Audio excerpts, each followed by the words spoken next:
I have the pleasure of introducing three bright young minds who are awardees of FFRF's 2022 Scholarship Contest. Each year, FFRF gives more than $70,000 in scholarship prizes in our 5 ongoing essay competitions for students of different ranks. We have essay competitions for law students, graduate students, ongoing college students, college-bound high school students, plus a contest reserved for Black, Indigenous, and students of color. We are delighted to have 3 of our student essay winners here today to read their winning essays. I will introduce them one at a time. We will first start with Marcus Brown, who is 17 years old. Marcus entered our Black, Indigenous, and Students of Color essay contest, in which FFRF awarded almost $20,000 to the various winners. Students were asked to write an essay about how atheism makes them a better person. Marcus was born into an immigrant mother from Belize and an immigrant father from London. He enjoys playing basketball, table tennis, painting, and has volunteered at a children's summer day camp. He also told us that he enjoyed volunteering at a local soup kitchen and a New York blood center. He hopes to graduate debt-free with a bachelor's degree in mechanical engineering. Marcus received a $2,000 scholarship for his essay titled, "The Morality of My Non-Belief." Won't you please welcome to the stage, Marcus Brown.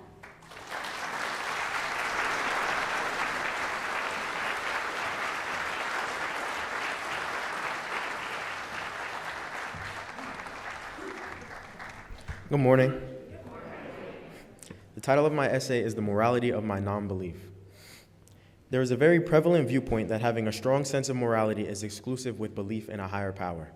Throughout my own life, over time, I have grown in my understanding of just how mistaken this link is.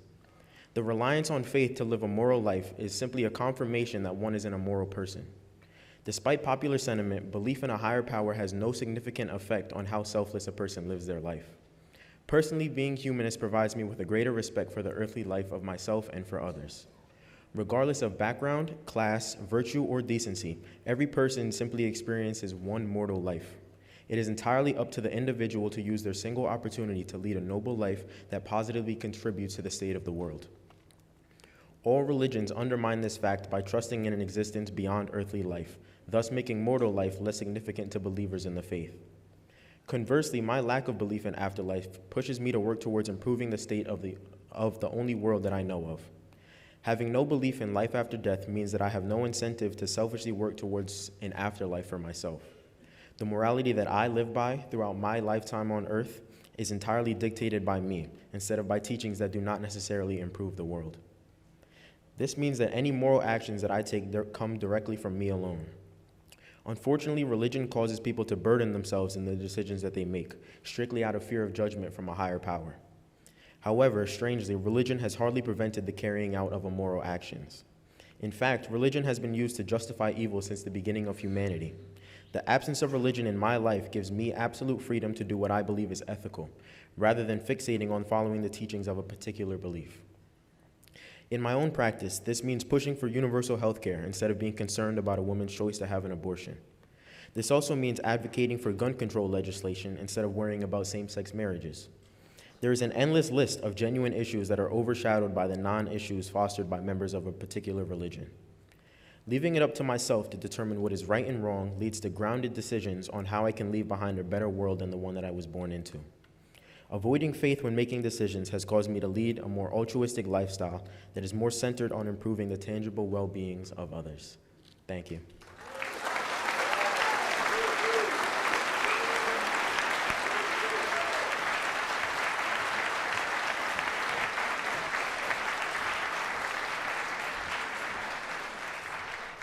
Thank you, Marcus. Our next essay winner will be Caleb Buell, who is 19. Caleb won first place in FFRF's Kenneth Prue Memorial Essay Contest. FFRF awarded a total of $18,350 in this 2022 competition. Students in this competition were asked to write on the topic of "In God I Trust," not Caleb is a junior attending the University of Alabama. He is a chemistry major and a member of Alabama's Randall Research Scholars Program and Blount Scholars Program. Outside of academics, Caleb volunteers at the West Alabama Food Bank and at the local hospital. He aspires to become a dermatologist or a neurologist. Caleb won $3,500 for his essay, which is titled "The Glass Veil." Please give Caleb a warm welcome to the stage.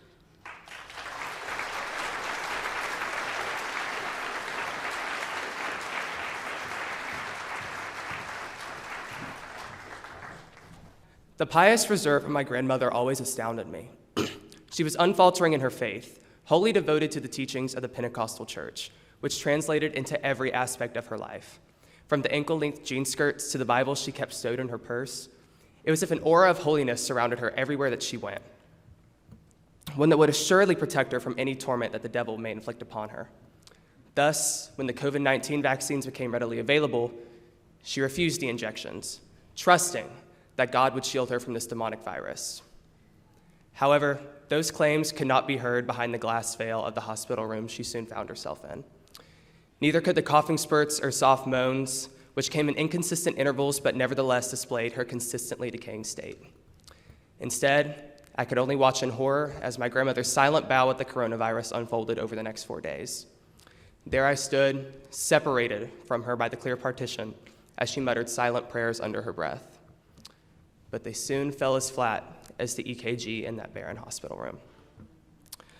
This is one of the many reasons why I have placed trust in myself rather than some supernatural being. It doesn't matter how devoted, how obedient, how trusting you are to that deity. What doesn't exist cannot honor your faith, and my grandmother learned that the hard way. Had she forgone her religious pride and opted to take the vaccine, perhaps she'd still be with us today. Instead, my tear-stained eyes had to watch with blurry vision as we lowered her casket into the ground. How ironic that the mahogany was brandished with a cross. Now, all I can do is implore others to not make the same mistake as my grandmother. While the grief of her loss may be confined to just me and my family, the world is bound to experience anguish on a much greater scale if we continue to put blind faith in divine entities.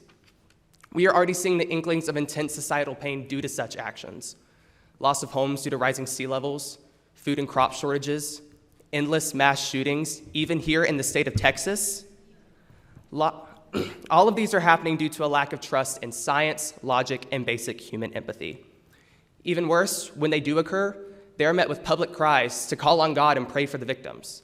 But this just creates an endless cycle of harm all across the world, because newsflash, these are not effective solutions, just hollow words draped in a cloak of deceitful care and sorrow. If we truly wish to prevent such tragedies, then we have to stop them at the source, and there's only one way to do that: by redirecting our trust in supernatural beings towards ourselves.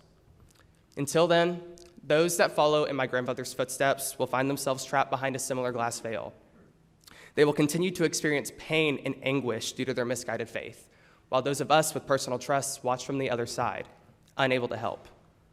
However, unlike my grandmother, it is not too late for them to free themselves from their pious prison. All they have to do is realize that their prayers have reached empty ears, because when they do, they will finally find the strength to shatter that glass once and for all. There they will stand, free from the burdens their faith has shackled to them, as we welcome them to the side that makes effective change through reason and self-confidence, and join them as they confidently say, "In God I trust, not." Thank you.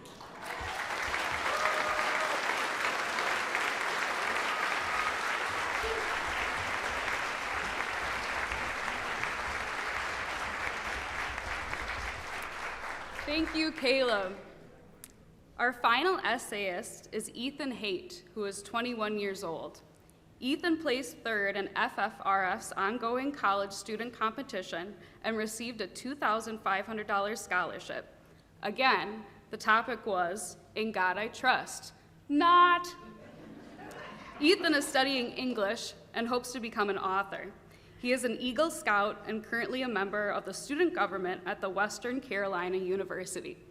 He is involved in student organizations focused on climate action, disability access, and LGBTQ+ issues. Ethan tries to show that freedom from religion has had an overwhelmingly positive effect on his life, outlook, and desire to help others. Ethan received a $2,500 scholarship for his essay titled, "The Prophet." Please welcome Ethan.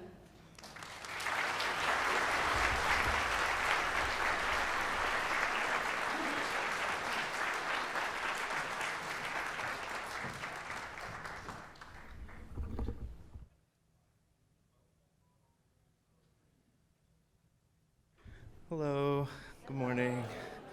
All right, so my essay is titled The Prophet. When I was younger, my father was very insistent about the power of prayer and divine intervention. He once brought me along on a trip, ostensibly to help the homeless, during which we provided no resources except flyers for church and prayers for help from God. I especially remember being told that the leader of the mission could prophesy, and I remember how he talked at length about seeing divine help on the horizon. God will provide for you. He said that a lot. I suppose it was meant to exempt us from providing for them. To my surprise, I was asked to prophesy. I was curious and excited to give it a try. I closed my eyes and I listened for the voice of God to appear. I reached out for divine inspiration, but nothing happened. And I started to worry. Why didn't he speak to me? Was I not good enough? I thought he was supposed to love me no matter what. He was supposed to provide me with insight, just like he was supposed to provide these people with shelter and good health. But there was nothing. Eventually, I resorted to making something up, disguising my shame under a veneer of false revelation. The adults smiled and nodded and praised the Lord, and for the first time I found myself questioning them. They responded to me in just the same way they had responded to the prophecies of the other adults. Could they not tell the difference? Were they pretending just like I was?